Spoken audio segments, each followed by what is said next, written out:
الحمد لله نحمده ونصلي على رسوله الكريم أما بعد فأعوذ بالله من الشيطان الرجيم بسم الله الرحمن الرحيم اللهم صل على محمد وعلى آل محمد كما صليت على إبراهيم وعلى آل إبراهيم إنك حميد مجيد اللهم بارك على محمد وعلى آل محمد كما باركت على إبراهيم وعلى آل إبراهيم إنك حميد مجيد ربنا ظلمنا أنفسنا وإن لم تغفر لنا وترحمنا لنكونن من الخاسرين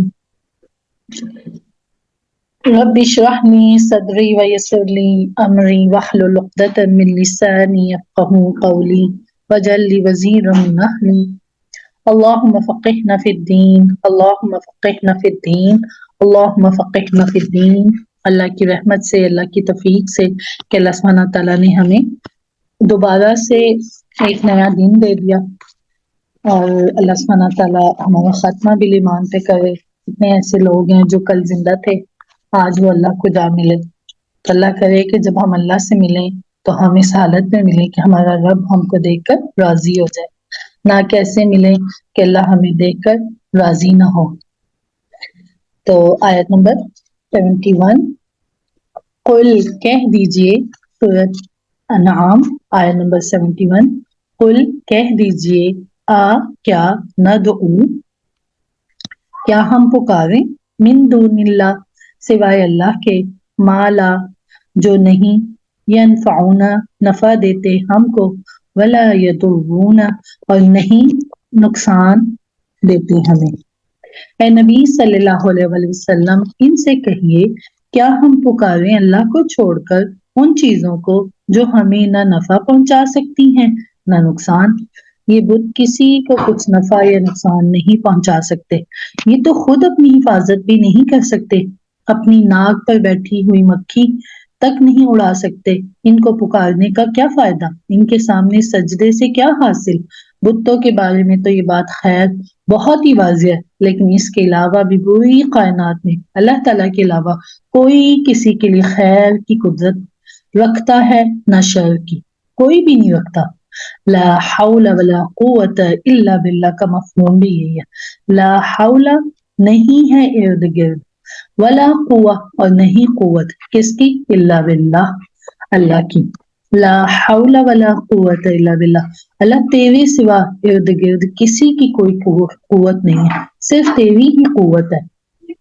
تو لا حول ولا قوت الا باللہ ایسا کلمہ ہے کہ انسان کو غم سے نجات دلا دیتا ہے، کیونکہ بندہ اللہ کو کہتا ہے نا کہ اللہ تیرے سوا میرا کوئی نہیں، ساری قوتیں اللہ تیرے پاس ہی ہیں۔ یہ یقین جب انسان کے اندر، انسان کے دل کے اندر گہرائیوں میں پوری طرح داخل ہو جائے تو تب ہی توحید مکمل ہوتی ہے، جس کے بعد انسان کسی کے آگے جھک کر کبھی اپنی عزت نفس کا سودا نہیں کرتا۔ جو موحد ہوتا ہے نا وہ کسی سے نہیں ڈرتا، وہ صرف اور صرف اللہ سے ڈرتا ہے۔ تو جو مشرک ہوتا ہے نا وہ ایک چھوٹی سی مکھی سے بھی ڈر جاتا ہے، آگے سے کالی بلی گزر جائے گی وہ اس سے بھی ڈر جائے گا۔ اس نقطے کی وضاحت رسول اللہ صلی اللہ علیہ وسلم نے حضرت عبداللہ بن عباس رضی اللہ تعالیٰ عنہ کو مخاطب کر کے اس طرح فرمائی تھی کہ اس بات کو اچھی طرح جان لو، اگر دیکھیں اللہ کے نبی نے حضرت عبداللہ بن عباس کو کتنی پیاری بات بتائی، تو اللہ کرے کہ یہ بات ہم بھی اپنے پلو کے ساتھ باندھ لیں، اپنے دل کی گہرائیوں پہ، دل کی تختیوں پہ لکھ لیں۔ اگر دنیا کے تمام انسان، سارے انسان مل جائیں، جتنے بابے ہیں، جتنے کرنی والے ہیں، جتنی بھرنی والے ہیں، ہمارے خیال میں جتنے پیر ہیں، کتنے فقیر ہیں جن کو ہم نے بہت اونچے درجے دیے ہوئے ہوتے ہیں نا، ایون آپ کے ماں باپ بھی، اگر دنیا کے تمام انسان مل کر چاہیں کہ تمہیں کوئی فائدہ پہنچا دیں تو اس کے سوا کوئی فائدہ نہیں پہنچا سکتا۔ اللہ ہی کے پاس ہے فائدوں کی اختیار، بیدک الخیر کی کنجی اللہ کے پاس ہے۔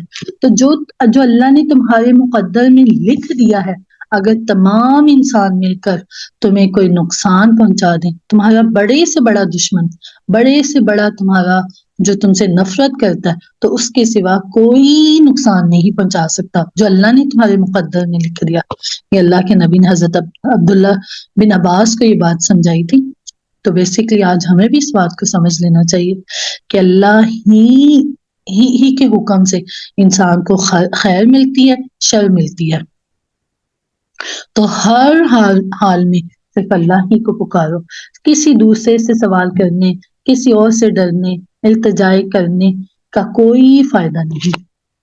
تو دیکھیں آج کیسے لوگ مثلا یا اللہ مدد کی بجائے تو کیا کیا کچھ کہہ رہے ہوتے ہیں نا.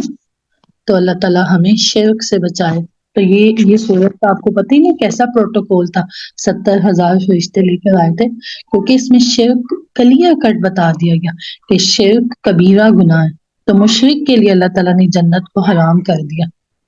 وَنُرَدُّ ہم لٹا دیں گے کس کے پر؟ عَلَىٰ أَعْقَابِنَا ہم اپنی ایڑیوں کے بل لٹا دیے جائیں. بعد اذ ہدانا اللہ اس کے بعد کہ اللہ نے ہمیں ہدایت دے دی. اگر اللہ نے ہمیں ہدایت دے دی، دیکھیں اب ہم ہر روز ہدایت کے سفر میں ہم بڑھ گئے ہیں. پہلے ہم نے سورۃ الفاتحہ پڑھی، پھر اس کے بعد سورۃ البقرہ پڑھی الحمدللہ، پھر اس کے بعد سورۃ آل عمران پڑھی، پھر سورۃ النساء پڑھی، اب سورۃ انعام پڑھی. ہم اتنا جان رہے ہیں نا. تو جو بھی جان رہے اللہ اس میں ہمیں عمل والا بنا دے. یہ نہ ہو کہ بنی اسرائیل کی طرح سن لیا ہم نے لیکن مرضی ہم نے اپنی کرنی ہے. ایسا نہیں کریں گے ہم. تو ہم اپنی ایڑیوں کے بل لٹا دیے جائیں اس کے بعد کہ اللہ نے ہمیں ہدایت دے دی. اس شخص کی مانند، اب وہ کیسا ہوگا جسے شیطان نے بیابان میں بھٹکا کر حیران و سرگرداں چھوڑ دیا. کہ وہ ایسا ہی ہے شخص کہ اس کو ہدایت آ گئی ہے لیکن اس شخص کی طرح ہو جائے گا جیسے کوئی جنگل میں یا بیابان صحرا میں وہ بھٹک رہا ہے، اس کو کوئی راستہ نہیں مل رہا. لیکن اللہ تعالیٰ نے آپ کو تو قرآن کا راستہ دکھا دیا نا. شکر کیا کریں، الحمدللہ کا کریں کہ میں بھی تو بازاروں میں پھر رہی تھی، میں بھی تو اس ٹائم مارننگ شو دیکھ رہی ہوتی تھی نا. مجھے بھی تو دنیا جہان کی فکریں ہوتی تھی نا. اللہ تعالیٰ نے ہر فکر سے آزاد کر دی. اب کیا فکر ہونی چاہیے ہمیں کہ جب میں مروں گی تو میں اللہ سے کس حال میں ملاقات کروں گی، میری قبر کی پہلی رات کیسی ہوگی، قیامت کا دن کتنا خوفناک ہوگا نا. جب ہم چھوٹے چھوٹے زندگی کے غموں کو نکال کے اس بڑے غم کو لگا لیں گے نا، فکر آخرت کو، تو پھر انشاءاللہ دنیا کے ہم غم بہت چھوٹے لگیں گے. جیسے ایک کوئی فیملی ہوتی ہے نا، یہ وہ جاتے ہیں کسی جنگل میں گھومنے کے لیے. جب ادھر جاتے ہیں نا تو چھوٹے موٹے کیڑے مکوڑے آ رہے ہوتے ہیں. تو کوئی ادھر سے کوئی ادھر سے، تو بچا رہے ہوتے ہیں اپنے بچوں کو. تو ایک دم کہتے ہیں آواز پڑتی ہے شیر آ گیا. تو کیا کرتے ہیں وہ چھوٹے موٹے کیڑوں کے غموں سے کو بھول کر ان کو شیر کی فکر پڑ جاتی ہے. تو کیا ہے یہ جو چھوٹے موٹے غم ہے یہ دنیا کے غم ہے. دیکھیں کبھی زندگی میں سب سے زیادہ غم کا دن، جیسے فار ایگزامپل میرے فادر کی ڈیتھ ہوئی، وہ بھی گزر گیا نا. تو آپ بھی دیکھ لیں آپ پہ بھی زندگیوں میں ہوں گے غموں کے دن، تو گزر ہی جاتے ہیں. دن آتا رات پڑ ہی جاتی ہے. لیکن جو آخرت کا غم اگر ہم لگا لیں گے نا اس شیر کی طرح، تو پھر ہمیں سارے چھوٹے موٹے غم لگیں گے کیونکہ وہ دن ٹلنا نہیں ہے. تو وہ دن صرف انہی لوگوں کے لیے ہوگا جو عباد الرحمن ہوں گے. ان کو اللہ تعالیٰ قیامت کی گمراہٹوں سے بچائے گا. جنہوں نے عباد الشیطان ہوں گے ان کو اللہ تعالیٰ کوئی ان پہ اپنی رحمتیں نہیں کرے گا. تو اب دیکھیں اللہ تعالیٰ لَهُ أَصْحَابٌ يَدْعُونَهُ اس کے ساتھی اس کو سیدھے رستے کی طرف پکار رہے ہوں، آؤ ہماری طرف. یہاں جماعتی زندگی کی برکت، انفرادی زندگی کی قباحت کا نقشہ کھینچا گیا ہے. اگر آپ اکیلے ہوں، کہیں بھٹک گئے ہوں، تو آپ کے لیے دوبارہ سیدھے راستے پر آنا بہت مشکل ہے نا. مثلا جیسے اکیلا بندہ ہوتا ہے نا، جیسے کئی دفعہ ہوتا ہے شیطان کہ میں اکیلی بیٹھ کے پڑھ لوں گی، لیکن کیا ہوتا ہے اکیلا بندہ مثلا اس کو 100 کام یاد آ جاتے ہیں. جیسے اب ہم جماعت میں بیٹھے ہوئے نا، اب ہم سب ایک کلاس میں بیٹھے ہوئے نا، تو نہیں آتے تو دوسرا اس کو بلا لیتا نا. تو لیکن جماعتی زندگی میں دوسرے ساتھیوں کے مشورے، ان کی رہنمائی سے ہر فرد کو اپنی سمت کے لیے سیدھا رکھنے میں آسانی ہوتی ہے. جیسے سورۃ توبہ میں فرمایا گیا یا ایھا الذین آمنوا اتقوا اللہ وکونوا مع الصادقین، اہل ایمان اللہ کا تقوی اختیار کرو ساتھ رہو، سچوں کے ساتھ رہو، سچوں کے ساتھ۔ تو قرآن کیا ہے؟ لا ریب فیہ، یہ حل الحق کتاب ہے، یہ سچی کتاب ہے۔ تو آپ اس ٹائم کس کے ساتھ بیٹھے ہوئے؟ قرآن کے ساتھ بیٹھے ہوئے۔ تو یہ کہاں سے آیا؟ آپ کے اللہ کی طرف سے آیا، یا اللہ نے آپ کو لو لیٹر لکھا ہے، یہ محبت بھرا خط اللہ نے اپنے بندوں کے نام لکھا ہے۔ تو جب ہم اس کو پڑھ رہے ہوتے ہیں، اس کو سیکھ رہے ہوتے ہیں، اللہ کو کتنا پیار آتا ہوگا۔ میں تو کہتی ہوں کہ آپ دنیا کی سب سے بڑی یونیورسٹی میں بھی بیٹھے ہوتے ہیں اس ٹائم، مثلاً آکسفورڈ میں، ہارورڈ میں، کسی بھی بڑی یونیورسٹی کا نام، تو جب آپ کے لیے فرشتے دعائیں نہ کر رہے ہوتے، آپ کے لیے سمندر کی مچھلیاں دعائیں نہ کر رہی ہوتی، لیکن اس ٹائم آپ کو پتہ ہے سمندر، ایک سمندر نہیں، اللہ اکبر کبیرہ، جس کسی نے سمندر دیکھا ہے تو سوچیں کہ وہ تو اس کا کوئی کنارہ ہی نہیں ہے۔ تو ساری مچھلیاں آپ کا نام لے لے کر، ختیجہ جی، فریہ جی، شہانہ جی، آپ سب کا، ہما جی، جتنے بھی ہیں، نام لے لے کر آپ کے لیے دعائیں مانگ رہی ہیں۔ بلوں میں بیٹھی چونٹیاں بھی آپ کے لیے دعائیں مانگ رہی ہیں، دعائیں مغفرت مانگ رہی ہیں۔ تو جب ہم اس کتاب کے سامنے آ جاتے ہیں نا، ہم بہت زیادہ فساد سے بچ جاتے ہیں، ہم صحیح ہو جاتے ہیں، بیماریوں سے بچ جاتے ہیں، کیونکہ وہ اللہ کی مخلوق آپ کا نام لے لے کر آپ کے لیے دعائیں مانگ رہی ہوتی ہیں۔ چونٹیاں، زمین اور آسمان کے درمیان مخلوق، تو یہ صرف اور صرف اس کتاب کو پڑھنے سے ملتی ہیں دعائیں۔ کتنی بڑی بڑی یونیورسٹی میں ہم اپنے بچوں کو بھیجتے ہیں نا، کتنے کتنے پیسے لگاتے، کتنی کتنی مہنگی ٹکٹیں لے کر ان کو ملکوں بھیجتے ہیں نا، تو وہاں ان کے لیے کوئی دعائیں نہیں۔ تو اپنے آپ کو خوش نصیب سمجھا کرے کہ اللہ تیرا شکر ہے کہ میں تیری کتاب کے سامنے بیٹھی ہوں۔ میں تو دنیا کے بکھیڑوں میں کھوئی بھی تھی، تو یہ اللہ کی محبت ہے کہ اللہ ہمیں اس کتاب کے سامنے لے آیا۔ اپنے آپ کو خوش کیا کریں، خوش ہوا کریں کہ اللہ تیرا شکر ہے۔ مومنین، صادقین کی صحبت کے اثر سے انسان کے لیے نیکی کے راستے پر چلنا آسان ہو جاتا ہے۔ مثلاً اگر کوئی شخص معاشی مجبوریوں یا اہل خانہ کے دباؤ کے باعث حرام کی طرف مائل ہونا بھی چاہے، تو نیک دل دوست احباب کی معیت کے باعث وہ گناہ سے محفوظ رہتا ہے۔ مثلا کبھی ہوتا ہے نا کہ بندہ کسی وجہ سے کہیں چلا جاتا ہے، نہیں آتے، تو بار بار آپ کو بلانے والے بلاتے رہتے ہیں، آ جائیں ہم مس کر رہے ہیں آپ کو نا۔ وہ اللہ کے نبی کی حدیث بھی ہے نا، کتنی پیاری حدیث ہے کہ خوشبو کی محفل میں جائیں گے تو کچھ نہ کچھ تو خوشبو آئے گی نا، کوئلوں کی محفل میں جائیں گے تو کچھ نہ کچھ تو کالک لگے گی نا۔ تو اللہ ہمیں خوشبو کی محفلیں دے دیں، ایسی محفلوں کو فرشتے ڈھانپ لیتے ہیں، محسوس کیا کریں اللہ کی رحمتوں کو۔ قل کہہ دیجئے، کیا کہہ دیجئے، ان ہدی اللہ، بے شک ہدایت اللہ ہی کی ہے، هو الہدی، وہی ہدایت ہے، وَأُمِرْنَا، اور ہمیں تو حکم ہوا ہے، لِنُسْلِمَ، کہ ہم اس کی فرما برداری کریں، کس کی؟ لِرَبِّ العالمین، جو رب ہے تمام جہان والوں کا۔ اصل میں ہدایت اللہ ہی کی طرف سے ہدایت، اللہ ہی کی ہدایت، ہمیں تو حکم ہوا ہے کہ ہم تمام جہانوں کے پروردگار کی ہی فرما برداری اختیار کریں۔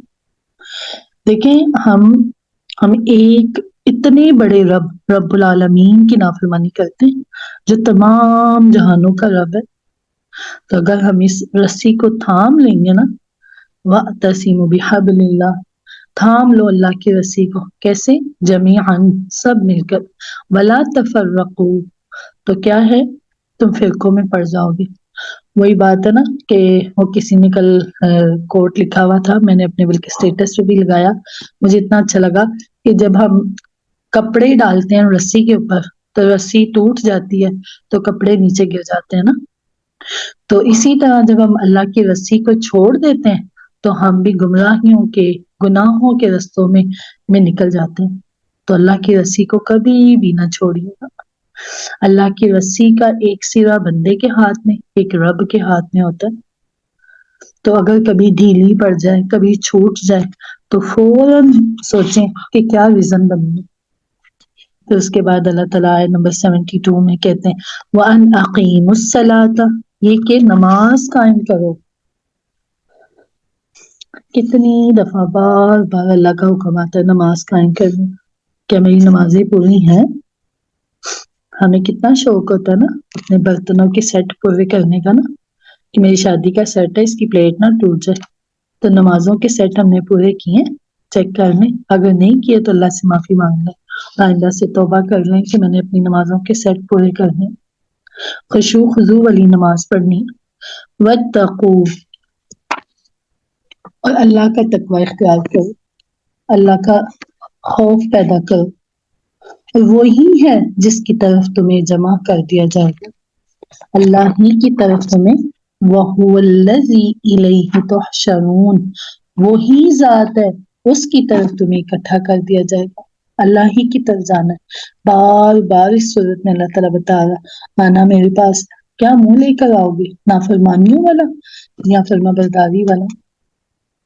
تو آج ہم اپنی تمام نافرمانیوں کو ڈیلیٹ کر سکتے ہیں اللہ سے معافی مانگ کر، استغفر اللہ ربی من کل ذنب واتوب الیہ، استغفر اللہ العظیم الذی لا الہ الا هو الحی القیوم۔ آج ہم معافی مانگ سکتے ہیں، لیکن جب موت کے فرشتے آ جائیں گے اس وقت معافی مانگنے کا کوئی فائدہ نہیں ہوگا۔ پھر اب اللہ تعالیٰ قرآن کی نشانیوں سے دکھاتے ہیں، اب اللہ تعالیٰ کہتے ہیں تو میری کائنات کی نشانیوں سے دیکھو۔ وَهُوَ الَّذِي، وہی ذات ہے، کیا آیت نمبر 73، وَهُوَ الَّذِي، وہی ذات ہے، خلق، پیدا کیا، کس کو پیدا کیا؟ السماوات، آسمانوں کو، والارض، اور ارض کو، کیسے؟ بالحق، حق کے ساتھ۔ وہی ہے جس نے آسمان اور زمین بنائے ہیں حق کے ساتھ، یعنی یہ زمین و آسمان اللہ تعالیٰ کے خاص مقصد کے تحت پیدا ہوں، جیسے کہ سورۃ آل عمران میں بھی بتایا گیا ما خلقت ھذا باطلا، کہ ہمارے رب تو نے یہ سب باطل بے مقصد پیدا نہیں کیا۔ تو گویا حق کا لفظ یہاں باطل کے مقابلے میں آیا ہے۔ وَيَوْمَ يَقُولُ كُن فَيَكُونُ، وہ جس دن وہ کہے گا ہو جا تو وہ ہو جائے گا، جب وہ چاہے گا اس کائنات کی بساط کو لپیٹ دے، اسی نے اسے حق کے ساتھ بنایا، اسی کے حکم سے یہ لپیٹ دی جائے گی۔ جیسے قرآن میں سورۃ انبیاء میں آیا نا یوم نطوی السماء کطی السجل للکتب، جس دن ہم ان تمام خلاؤں، فضاؤں اور آسمانوں کو ایسے لپیٹ دیں گے جیسے کتابوں کو کہ ورق کو لپیٹ دیا جاتا ہے نا، اللہ سبحانہ تعالیٰ اس کو ایسے لپیٹ دیں گے۔ سورۃ زمر میں بھی آتا ہے آیت نمبر 67 میں، اس روز آسمان اللہ کے داہنے ہاتھ میں لپٹے ہوئے ہوں گے۔ سوچیں اللہ کا ہاتھ، سبحان اللہ، اللہ اکبر، اللہ کے دائیں ہاتھ میں لپٹے ہوں گے۔ کتنا بڑا اللہ ہے نا، تو ہم کتنے بڑے اللہ کی ایک حقیر سے بندے ہو کے اتنی بڑی زمین میں سوچوں میری کیا اوقات ہے، مثلا میں تو ایک ذرہ بھی نہیں ہوں اللہ کی نظر میں، تو ہم کتنے بڑے بڑے بن جاتے ہیں۔ تو اللہ تو بہت بڑا ہے، تو اتنے بڑے اللہ کی ہم نافرمانی کرتے ہیں۔ اللہ ہمیں اپنی نافرمانیوں سے بچا لے، اللہ ہمیں تو اپنا فرما بردار بنا دے۔ تو یہ باتیں کس کی ہیں؟ قولہ الحق، اس کا فرمان ہی حق ہے، یہ اللہ کا فرمان ہے، اللہ کا فرمان ہی حق ہے، جو اللہ نے کہہ دیا وہ حق اور سچ بات ہے۔ اس کا کن کہہ دینا برحق ہے، اسے کسی چیز کو تخلیق کرنے کے لیے کسی اہتمام کی ضرورت نہیں، اس کے لیے مادہ یا توانائی وغیرہ کوئی بھی اور کچھ بھی اسے درکار نہیں۔ پھر کیا ہے؟ وَلَهُ الْمُلْكُ، اسی کے لیے ہوگی بادشاہی، کس دن؟ یوم ينفخ فی الصور، جس دن سور پھونک لیا جائے گا۔ آج بھی اللہ کی بادشاہی ہے، لیکن اللہ سبحانہ تعالیٰ نے انسانوں کو نا تھوڑا اختیار دے دیا. ہم نے اس اختیار کو کیا کیا؟ غلط اختیار، غلط جگہ پہ استعمال کر دیا. جیسے کئی دفعہ ماں باپ بچوں کو اختیار دیتے ہیں نا، جیسے کوئی لمٹس لگائی ہوئی ہوتی ہیں کہ آپ نے 9 بجے سو جانا ہے، یا ان کو انٹرنیٹ نہیں اتارتے بچوں کا، تو بچوں کو اختیار مل جاتا نا. پھر وہ انت میں چاہتے ہیں کہ آج ماں باپ نے اختیار دیا نا، ہم اپنی مرضی سے سوئیں گے، ہم جتنا مرضی موبائل پر بیٹھیں گے. لمٹس لگائی ہوئی ہوتی ہیں نا. تو آج اللہ نے ہمیں اختیار دیا نا، تو اس دن، اب اس کا یہ مقصد نہیں کہ قیامت کے دن اللہ کی بادشاہی ہے، آج بھی حقیقی بادشاہ اللہ ہی ہے. اگرچہ حقیقت میں تو دنیا میں بھی بادشاہی اسی کی ہے، لیکن دنیا میں جھوٹے سچے کئی بادشاہ ڈراموں کے کرداروں کی طرح ادھر ادھر بیٹھے ہوئے ہیں، مگر یہ سب کے سب نسیہ منسیہ ہو جائیں گے. قیامت کے دن سب کو صرف اللہ ہی بادشاہ نظر آئے گا. لہٰذا اس وقت تمام جن و انس کو مخاطب کر کے پوچھا جائے گا، لمن الملک اليوم، آج بادشاہی کس کی ہے؟ پھر جواب بھی اللہ تعالیٰ خود ہی دے گا. کیا اللہ تعالیٰ کہے گا؟ للہ الواحد القہار، یعنی صرف اللہ ہی کی ہے جو اکیلا سب پر غالب ہے، جو قہار ہے، جو وہاب ہے، جو ستار ہے. اللہ ہی کی بادشاہی ہے. دیکھیں قیامت کا جو سوچ ہی ہے انسان کو دل دہلا کر رکھ دیتا ہے، انسان کے دل میں خوف پیدا ہو جاتا ہے. دیکھیں اب ہم سب کلاس میں بیٹھے ہیں، ایک دم چھت گر جائے تو کیا کیفیت ہوگی؟ تو قیامت میں بھی ایک دم آنا ہے. اس نے بتا کر نہیں آنا، لیکن اللہ سبحانہ تعالیٰ نے کچھ سمٹمز بتائے ہوئے ہیں. قیامت، علامت قیامت کے نام سے بکس میں لکھے ہوئے ہیں، لیکن جو قیامت ایز اے خود آنی ہے وہ ایک دم آنی ہے. تو لیکن جو اللہ کے بندے ہوں گے نا، اللہ تعالیٰ ان کو بچا لے گا، اللہ ان کو خراش بھی نہیں آنے دے گا. تو اللہ تو ہمیں اپنا بندہ بنا لے.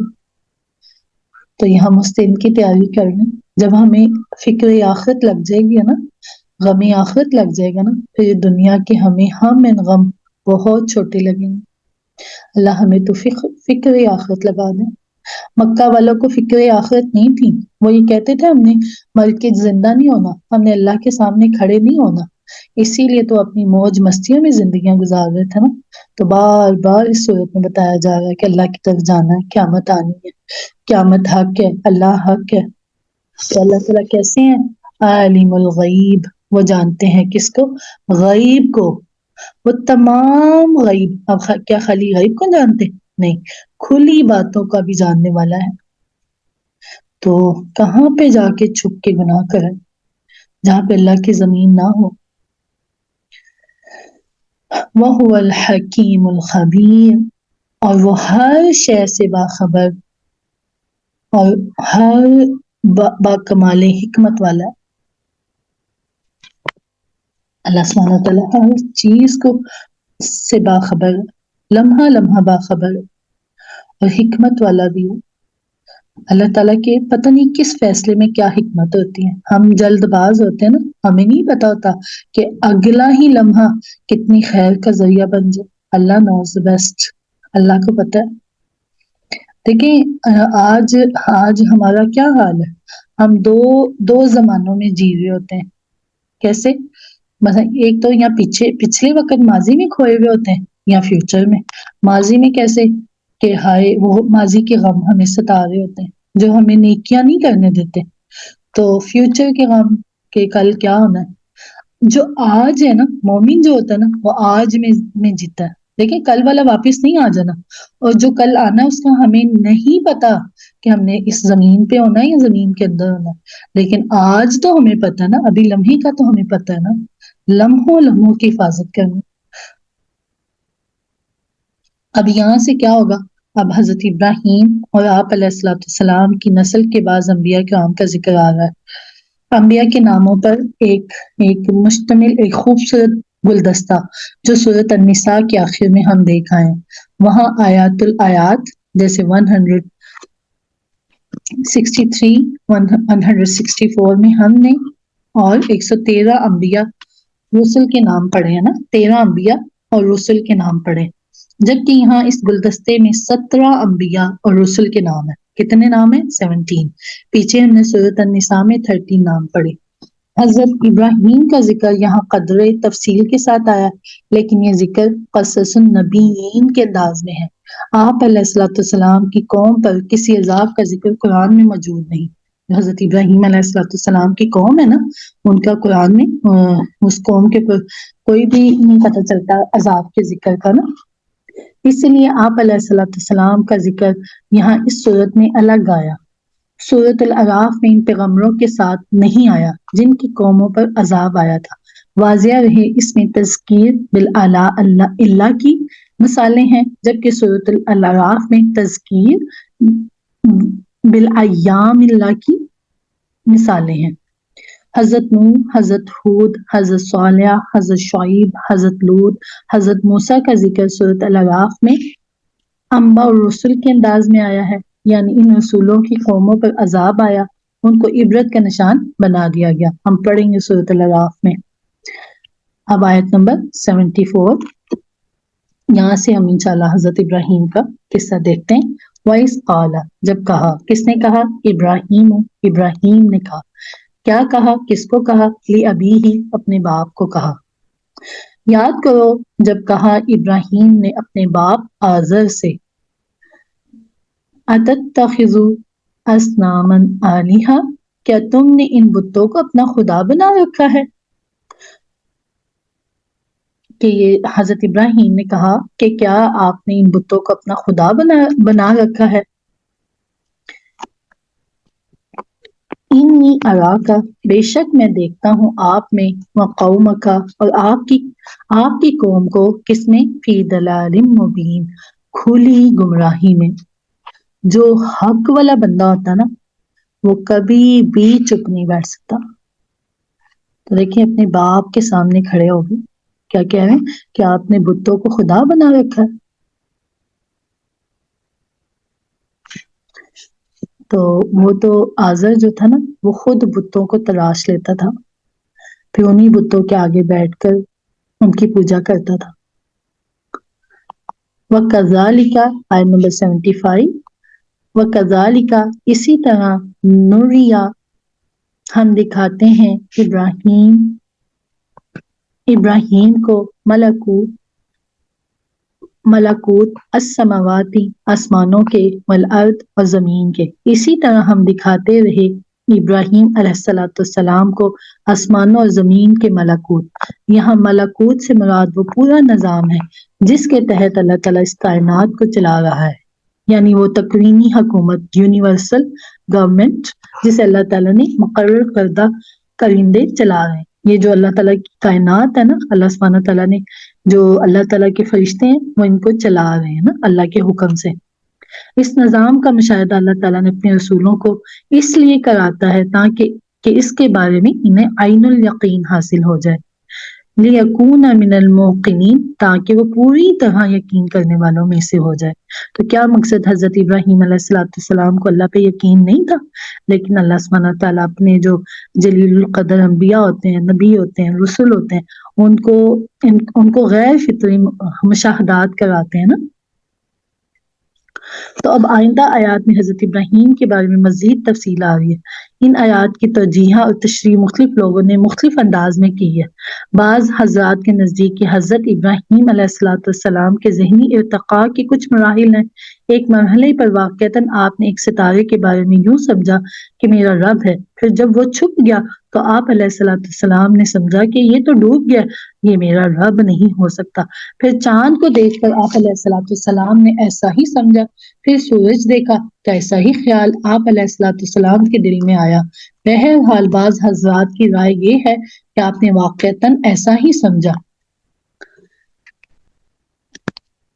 حضرت ابراہیم نے اپنی قوم پر حجت قائم کرنے کے لیے تدریجی طریقہ اختیار کیا۔ سبحانک اللہم و بحمدک، نشہد ان لا الہ الا انت، نستغفرک و نتوب الیک۔